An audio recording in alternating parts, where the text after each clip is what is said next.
That is the question we get asked a lot. Do you run around the woods with foam swords and hit each other? And the answer is always no. They're steel and they hurt a lot. Yeah. And we don't shout lightning bolt. I'm Aaron Horton, head of Blackcrow Vikings. I am Chris Wilson. I'm Master at Arms. Yeah. Just something, we don't know what you are. Blackcrow Vikings is a Viking Age reenactment group. We've been running for about 4 years in Hereford and 7 years in total. And generally we run around and hit people with sticks on weekends and swords and various other implements. Very rarely do we actually hit people with sticks. No, it's mostly metal sticks. They're always steel and they always hurt. And so we have gatherings to hone our skills, we train. It's very much like a martial arts system. We're constantly learning to use new weapons, training people in old ones, becoming better with the ones that we know. Weapons like swords, axes, spears, that kind of thing. It depends on the venue we get asked to do, but quite often we'll get asked to go off and recreate historical battles that actually happened. The Battle of Hastings for one. There's various ones around the world.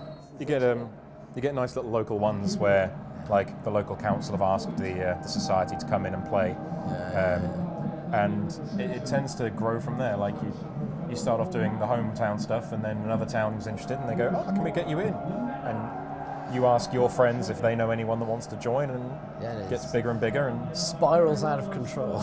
Yeah. It can contain anywhere between 20 to about 500 people aside, hitting the crap out of each other. I think that's probably the biggest difference between reenacting and LARPing. So, I mean, all of us could LARP if we wanted to. Yeah. It wouldn't be. It's not a massive jump, but it's the history that brings us to the reenacting. Yeah. It's wanting to relive aspects of the past, and you can be as in-depth or as light as you want.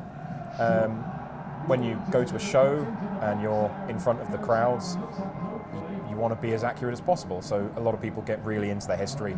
I know I might have gone a bit over the top in some aspects.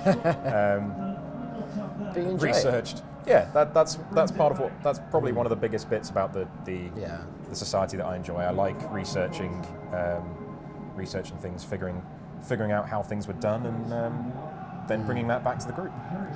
It's very much a bridge between what people consider to be LARPing, which is fantastic, great fun to do on the weekends, and what people would consider like fight training, combat training. So it's a great merger between the two. You're learning to use real weapons. They are blunt for safety, but they are real. But it's also a chance for people to go back in time and reenact historical people, historical actions, historical events, dress up like them, people dressing up to be Viking Huskars or knights, and being who they want to be.